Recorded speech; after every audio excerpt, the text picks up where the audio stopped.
And I'm clearly biased because I think I've got the best heavyweight prospect the world's ever seen in Anthony Joshua. I was going to say, who might that be? Well, no, he is a different class. He's a very special athlete. But it's early for him, he's 7 fights, so he's on the journey. I think Tyson's got to look perhaps to America to look at maybe Deontay Wilder if he wants a big fight. He's got, he's not going to find too much on the domestic scene for him. It's too early for Anthony Joshua, but there are opportunities out there. We live in a world of broadcast. It's all about TV stations. Who wants what? Who's going to do? So maybe Box Nation's going to come up with an idea for an interim fight. Perhaps that might be a way around it. But it just depends on the doctor's prognosis on Chisora's injury. If it's serious and he's out for 6 months, then Tyson's got to look elsewhere because bills don't get paid by sitting in the gym. Just going back, you've brought the subject up, so all the fans are going to be really interested to hear Anthony Joshua. Everyone's excited about him. Some of the fans are saying, well, he isn't really fighting people yet. No, of course not. What's next? What's the plan? Well, you learn more about a fighter in the gym at this stage because obviously you're protecting him.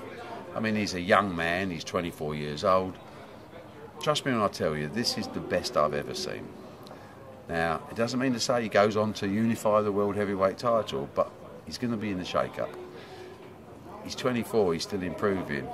So he's got a big fight coming up in end of August at Dublin against a fighter that went 10 rounds with David Price. So we'll get a chance to see what type of job does AJ do on him. And then looks like Michael Sprott in London on October the 11th. This is a nice progression of building him up to the quality he's got to fight. In honesty, looking at him, I would put him in with anyone in the world now, bar probably 3 or 4 fighters. But it's just too early commercially. So I've got to let him grow. We've got to let him experience all the problems of training, because the improvement that I can see in him fight by fight is quite staggering. Without building him up too much. And it's difficult when you're a promoter because you want to... This boy's got the feet of a middleweight. He's got a jab like Larry Holmes. He's got a right hand like Ernie Shavers. And he's got hand speed approaching Ali's when he unloads. He is a dangerous piece of work. But he's 7-0. Come back and talk to me when he's 12-0. You didn't mention his chin. We've been sparring with Anthony in the gym without head guards on for the last few months. Don't worry about his chin. Barry Hearn, thank you very much. Pleasure, mate.